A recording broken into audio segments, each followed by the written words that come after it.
Hey, YouTube friends, how's it going today? So, I thought I'd bring you something a little different today. I've been thinking about this for a while, but it's very, very important, very valuable information, and it has to do with this game that we play in life. There's a really good book that was written many years ago called The Game of Life. It's a good book. Perhaps if you haven't read it, you could consider that. It's not very long at all. Has a lot of good information about playing this game of life. Have you ever thought about life as being a game and that you are playing in this game?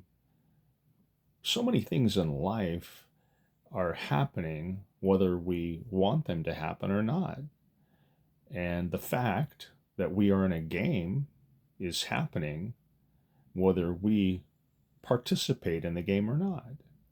You see, even if you don't participate in the game, that is the part that you're playing in the game, non participation. So whether you participate or not, you're in the game. That's kind of like similar to everyone being an atom at one point, whether they wanted to be or not, and now everyone is in Christ, whether they want to or not. I believe those that are in Christ that don't know they are and perhaps don't think they want to be in Christ, one day their eyes will be open in this age or in the ages to come at how thankful they are that they are in Christ. I remember when I used to be a Calvinist, and Calvinists believe that God chooses some and he doesn't choose others. And I was so thankful that I was part of the chosen. I thanked God many, many, many times.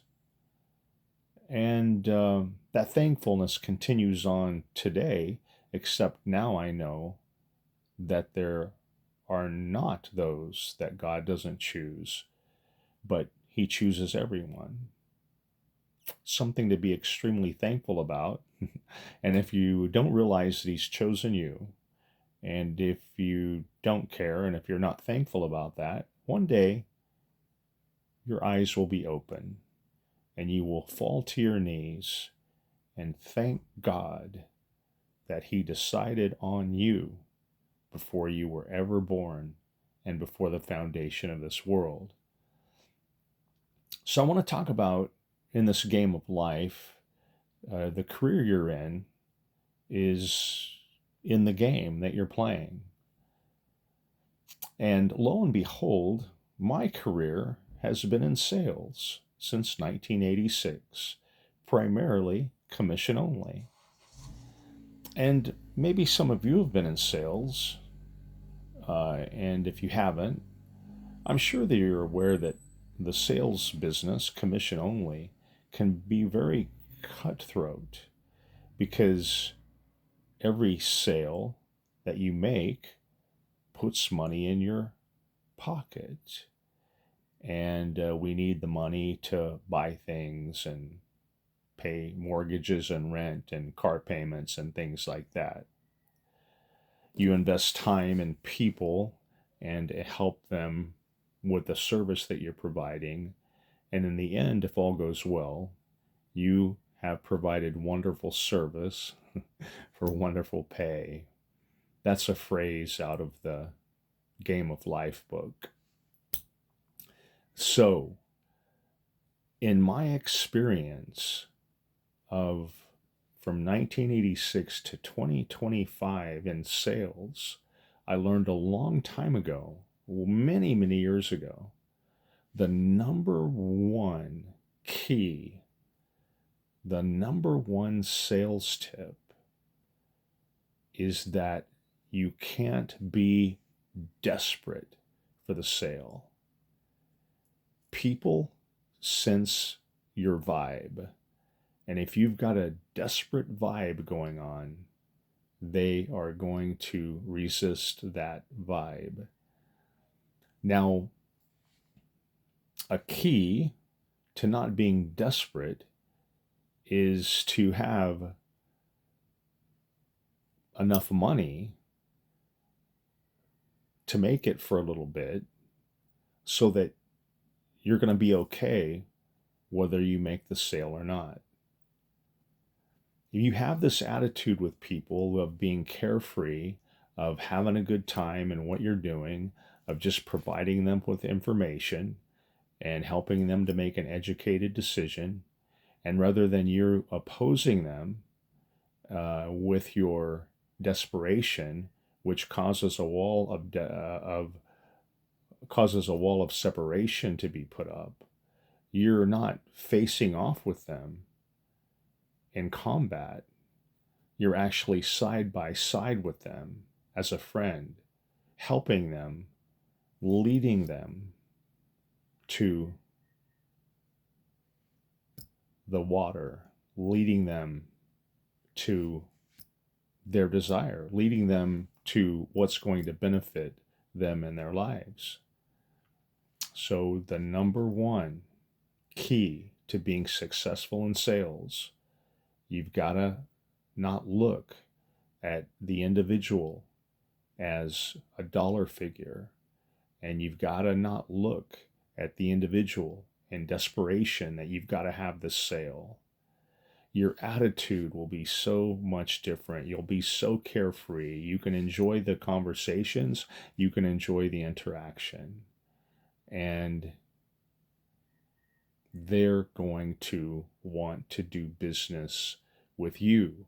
Because if you're not desperate, you're confident. If you're carefree, if you're life-giving, if you're their friend and you're there to help them, you're confident. And confidence is attractive. I've got a lot of other tips on sales that we could move on down the line, tip 2, 3, 4, 5, and so on. But man, I believe you've got to have that number one sales tip down before the other ones even matter. Get out of the desperation mode. Get out of looking at that couple or that person as your paycheck, and you've got to have it to, if it happens, it happens, and if it doesn't, it wasn't meant to be. So, something else about the sales industry that I mentioned a little bit earlier, and that's that it's a cutthroat business from time to time. And you've got to imagine from 1986 to 2025, how many times I've experienced people literally stealing sales from me. And there's no other way to put it. It is a theft because the money of that sale really belonged to me, and someone, by some way, was able to steal the sale from me.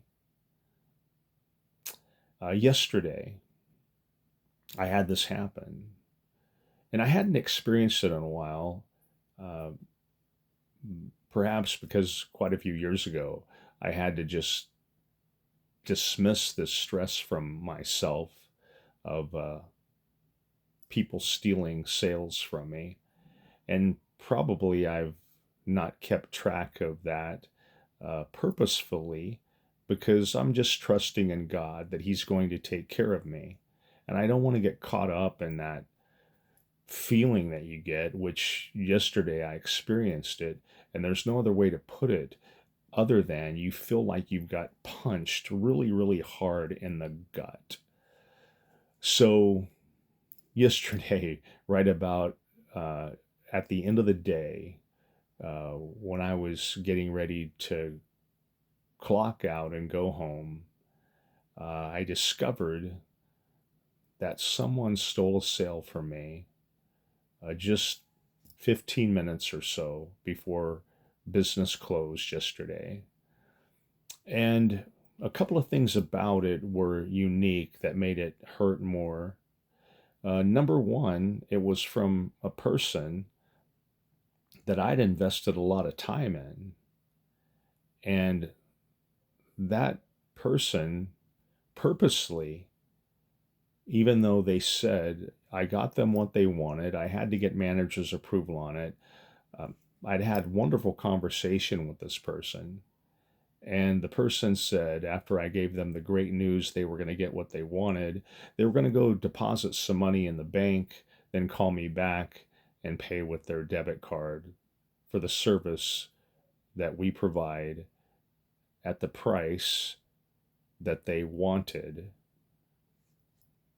And where it got close to time to close, the person hadn't called me, so I pulled up their file, and I was getting ready to call them and find out if they'd made it to the bank and if we could process the transaction. And lo and behold, one of the sales associates that I work had made that sale on the terms that I had got from my manager for this person. So, number one, the person that I'd spent all that time with purposely went to this other person because they knew that person. Secondly, the the sales associate that made the sale uh, supposedly is a Christian, and after reviewing the notes in the file, it was obvious that I'd been working with that person, that I'd got management approval on the deal that this person was getting, and this sales associate made the deal that I'd negotiated with my manager. So, two things happened. The person that I'd spent all that time with purposely went to someone other than me after they said they would go to me. The second thing is the Christian sales associate uh, should have said to that individual, look, I see that you've been working with Jerry and he's got a great price for you on this product. Uh, the way that we do business here is we look out for one another, and it's not right for me to take this sale from Jerry. You should call him. I'll get him on the phone right now for you. Now, that's what I would have done, and I've done that many, many times. So, in the game of life, she being a Christian, she had an opportunity to do the right thing. It would be like if somebody's walking down a grocery aisle and $100 falls out of their pocket and you see it and you pick it up, and that person doesn't know they've lost the $100. You are in the game of life and you have an opportunity to make the right move or the wrong move. What are you going to do? Yesterday, that sales associate that stole the sale from me, she had an opportunity to make the right move, and she made the wrong move. Now, my part to play in the game of life in this scenario that went on yesterday, I felt the gut punch. It takes me about 45 minutes to drive home from work. And the gut punch was going on. The mind was flowing with thoughts all the way home until about 5 minutes before I got here. And it dawned on me that I was in the game of life. And here I was given an opportunity to make the right move. And the right move was to do what Jesus did when he was on the cross and he said, Father, forgive them, for they know not what they're doing. So I have an opportunity in the game of life to exercise forgiveness and to not be frustrated and angry and revengeful. And I could have failed at this opportunity to make the right move, but by the grace of God, on the way home, 5 minutes away, it clicked that I should forgive this individual, pray God's blessings on this individual, and then remember what Paul said in 2 Corinthians chapter 5, that he didn't look at anyone in the flesh any longer, not even Jesus. So we look beyond the person in the flesh, and not knowing what's going on in their life, and not knowing their circumstances and what would cause them to do something that they shouldn't do. But we don't know all the ins and outs of the things that we're dealing with. So along not knowing all the ins and outs in situations, I had another experience over a week ago. Uh, I was trying to put something in a TV hanging on the wall, and I got a chair to stand in, and I shouldn't have done that. I should have got a ladder, and I fell out of the chair, and it was very painful. I hit on my bottom, and it was hard, and I heard my back crack and my neck pop, and I had to go lay down on the bed, and it was a rough weekend. This happened on a Friday over a week ago. And I was in pain off and on all weekend. It was rough. Monday rolls around, I go to work, and on my way home, I was talking to someone on my Bluetooth as I'm driving home. And an argument came about, and the person I was talking to had no idea that I'd had a fall over the weekend, which was very frightening for me, very painful for me. And just a few days later, I was still in pain. They had no idea that I had dealt with that. And it seemed to me, after I reviewed the whole situation, that they probably didn't even care. But because of that, not because of that situation, but I was just thinking about how we got in an argument with each other, and both myself and that person had no idea what was going on behind the scenes in our lives. So I'll close this out with this, in that in the game of life that you are playing, keep in mind when things don't go your way and people do you wrong, that you have no idea really what is going on in their life. There's things happening behind closed doors that you don't know about. And look at the situation that way, and make the right move. Thank God uh, for His grace in your life, and give that grace to someone else. So I gotta watch myself, because I think I say the word "so" too much in my videos. So I'm going to have to keep that in mind and try not to use that word so much. Hey, I hope you got something out of this video today. I appreciate you taking the time to look at it. And if you think there's anything good in it, pass it on, and like it. And if you haven't subscribed to my channel, it would be nice if you would. Have a great day. See you soon, hopefully. Bye-bye.